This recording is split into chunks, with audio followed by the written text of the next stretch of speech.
What is up, everybody? JT Sports here, back at you guys with another episode of the JT Sports Podcast. This is a very special episode. I have Florida Atlantic University running back Zuberi Mobley on. What's going on, man? What's going on? I'm good. Special episode. Going to have him on, giving his thoughts on FAU season. We're going to talk about, his favorite moment from this year, their biggest win of the year, his toughest road game, and just his overall experience about coming to FAU, the process. If this is your first time listening to the JT Sports Podcast, welcome. I appreciate you for tuning in. Make sure that you follow me on all of my social media platforms. You can follow me on Instagram at JT Sports __. Well, on Twitter at JT Sports __. You can follow me on Instagram at JT Sports _. Make sure to check out my guy Zuberi. Let the people know where they can follow you at. Poplu _1. That's my Instagram. Zuberi Mobley. That's my Twitter. Okay, man. And also make sure that you guys leave a like, subscribe to the channel. Also make sure that you subscribe to the podcast as well. Available on all podcasting platforms, Apple, Google, Spotify, Amazon, wherever you get your podcast from. The JT Sports Podcast is available. So, Sir. Let's talk about this season. You guys went 5-7. You guys had a really hard-fought loss against Western Kentucky. What was just your overall thoughts on how this season went? I felt like we had some good athletes. I just felt like we couldn't finish, but we got some talent on our team, and I feel like throughout the years going by, we're going to be a real great team. So, you look at the game against Western Kentucky, right? Yeah. That was a really competitive game. And it came down to the wire. Unfortunately, you lost closing seconds in OT. What was your thoughts during that game? Like, you're on the sidelines, what's going through your head the whole entire game? Were you like, oh man, like this game's close? Were you nervous? Were you eager to go out there and make a play? Yeah, I definitely was eager to go out there and make a play. I felt like we was gonna win the game. The field goal we didn't make at the end just turned us down, but I felt like it was a great game. I feel like both teams went out and played hard. I feel like we're gonna be great. Now, what was your thoughts on your performance in that game? I feel like I did okay. I feel like I could have did better. Those are games I look back on, watch film on, and try to get better in. But I felt like I could have did way better. Now, when you look at your overall performance this season, not being biased, but I kind of think that you deserve to be an all-conference selection for this conference based off, what you did this year. You and Larry both, you averaged over 500 yards, over 5 yards per carry, and 3 touchdowns. Like, over 5 yards per carry is really good, bro. Like, the average yards per carry for a running back probably is around like 3.8, 3.9, bro. So 5 yards per carry, bro, that means you average a first down every 2 carries. You're really effective. That's a fact. So, like, what was your thoughts on this year? Because I think you had a pretty good season for this to be, what, your first year? First year, yeah. You redshirted last season? Yeah, I redshirted last season, but I felt like this year I did pretty great for my first year. Felt like I could have did more, but going into next season, that's the stuff I need to work on. Just reflecting back on this season, but I feel like I did great this season for my first year. What are some things that you feel like you need to improve on heading into this off season? I'd say pass pro. Routes out the backfield, learning how to play without the ball, stuff like that, and just watching film. But other than that, I feel like everything will come together perfectly fine. When it comes to pass protection from a running back, what are coaches expecting from you when it comes to that? I know they're not expecting you to be on the level of an offensive tackle, but it's just like, what are they looking from you in that department? Well, my coach basically looking for like just reading the front, knowing how the safeties line up, just knowing the defense. As long as you know your keys going into a game, you could be perfectly fine. And then my coach could trust me going into the game, knowing that I know the key details. So when I go into the game, it's not all about just running the football. I try to go in and try to be mentally and physically ready for the game.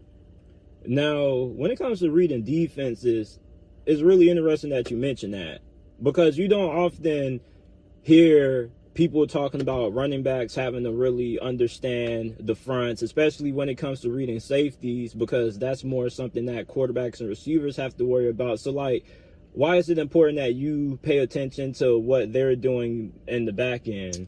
Because, I mean, as far as going to the next level, which I'm trying to go, I got to know those things. And just being ahead of the game, just knowing them things going into my sophomore year, I feel like that'll take me to the next level, personally. Now, what are your strengths? What are some things that you think that you did really well this season that you can build on?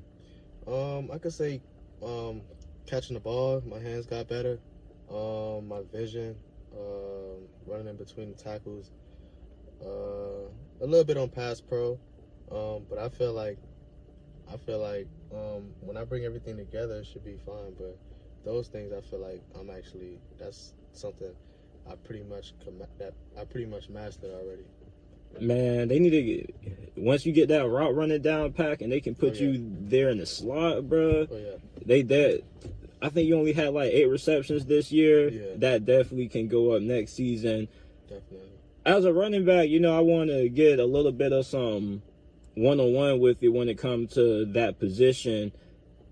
There's a lot of running backs that kind of got different styles. You got running backs that get it and they're north and south. They turn upfield. You got running backs that they wait for the holes to develop. Mm-hmm. Like, what are the different styles and what are the running backs reading depending on, the certain play that's called?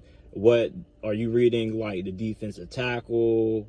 Yeah. What are DN? I mean, like for outside zone plays, we read the DN and the inside guard.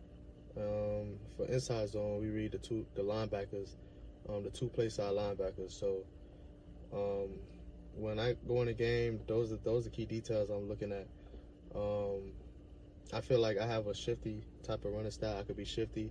I could hit the hole when I want to.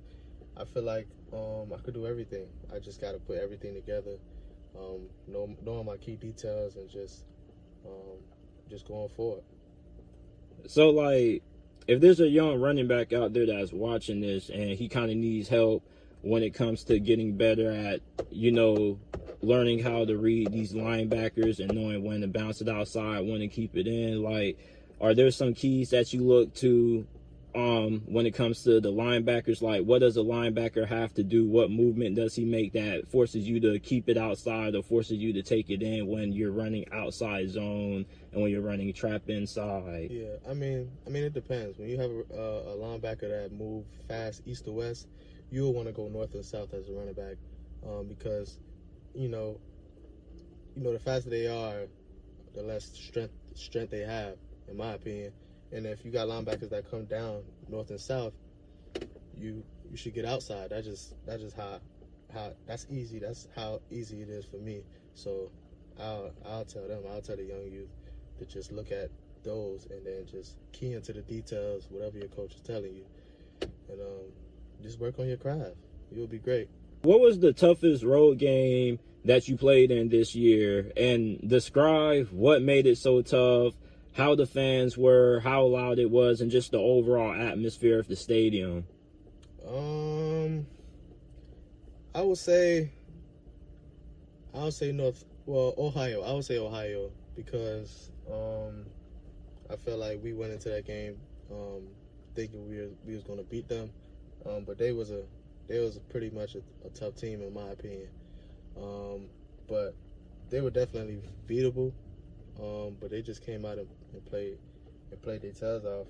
As far as the fans was definitely involved.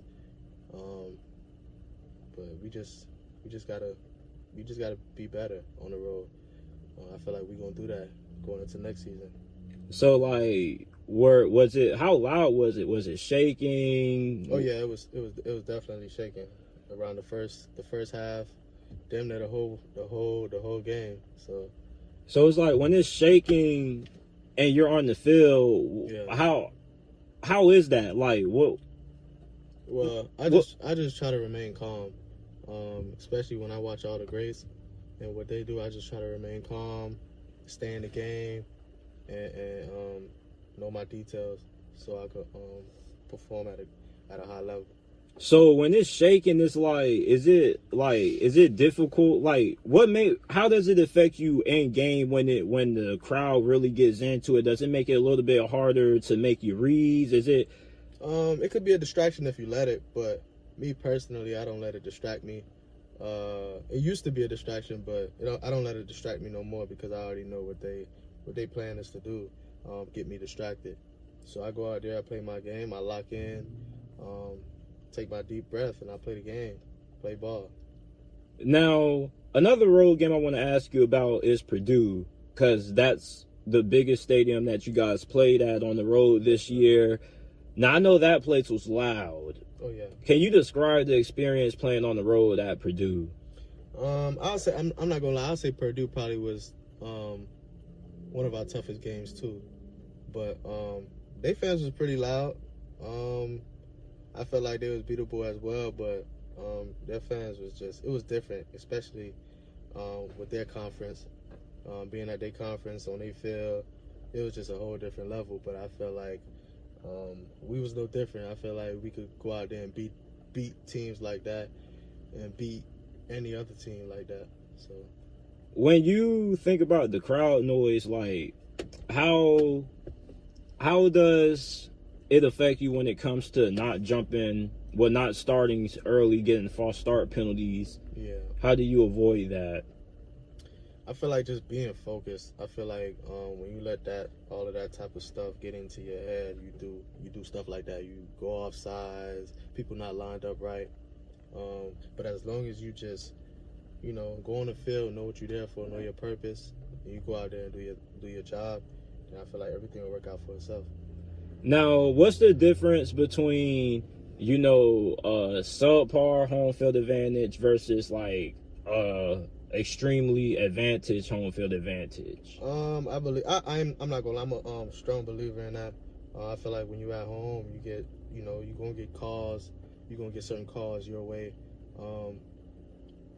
The ref's gonna be more on your side. So, knowing going into the road, you're gonna have to live with adversity, and you gotta go out there and you gotta beat adversity. Basically, you against the refs and the team. Absolutely. So, describe your journey to FAU. How did you get here? What made you come here? Did you have other offers when you were coming out of high school? Because you're not from Florida. You're out of the state of Georgia, correct? No, Brooklyn. You're from Brooklyn? What? Brooklyn. I thought you was from Georgia. So how the hell did FAU find you all the way in damn New York? What happened was my father lived in Miami. I was born in Miami, but my mom was raised in New York. So after my sophomore year of high school, I came to Miami and went to Miami Northwestern, and that's how FAU found me, from Miami Northwestern. And I used to play football in Miami, so that's how I got my name, and that's how everybody know me. Okay, so how many offers did you have? Was FAU your only offer, or did you have a good amount to pick from? No, I had like 5 offers. I had like 5 offers, but FAU was the only one that was really interested, and that was, I felt like it was like a home, so I came here. Okay, so describe how it made you feel at home. What was the environment? What was the vibe? Me personally, I like the weather in Florida. I got family down here, so for me making that decision, it was kind of easy for me. Knowing I could definitely ball out being at home. I don't have to go nowhere else. Now, what about FAU did you like in particular that was make you like, you know what? Yeah, I mess with it here. I'll say the campus. I mess with the area. I love Boca, so it's like. And then I loved our coaching staffs too. I feel like they treated us genuine. They was very good people, so that's what made me really commit here. Yeah, man. So the last thing I want to ask you about, who are your favorite running backs, your top 3 running backs all time, and what about them do you look at from watching their highlights, their games, that you try to implement into your game? I would say LeSean McCoy, Barry Sanders, and Tomlinson from the Chargers. I feel like those three backs mean a lot to me because I grew up watching them a lot, and my favorite team is the Chargers. So just growing up and just watching them I just wanted to copy each and every one of their running styles. Like LeSean McCoy, I wanted to be shifty like him. Tomlinson, I wanted to be as physical as him. Barry Sanders, I wanted to be able to, just do his moves and, copy his running styles and run back and forth, stuff like that. So those are 3 running backs that I personally really like. All right, everybody, this is FAU running back Zuberi Mobley. Once again, let the people know where they can find you at. My Instagram, Papalu_1. My Twitter is Zuberi Mobley. That's where I be at mostly, so y'all could get in contact with me from them 2 social media platforms. You got anything that you want to promote, products, NIL? I got a clothing line coming out soon. Make sure y'all tap in. It's gonna be in my bio. Just click the link, and that's about it. All right, Zuberi, I appreciate you for coming on, and good luck for you throughout the rest of your career in the off season. Appreciate it. And everybody, this is it for this episode of the JT Sports Podcast. I appreciate you guys for listening to this special episode. Make sure that you follow me on all of my social media platforms. You can follow me on Instagram at JT_Sports_. My Twitter is at JT_Sports__. Leave a like, subscribe to the channel. Check out the JT Sports Podcast, available on all podcasting platforms, Apple, Google, Spotify, Amazon. Wherever you get your podcast from, the JT Sports Podcast is available.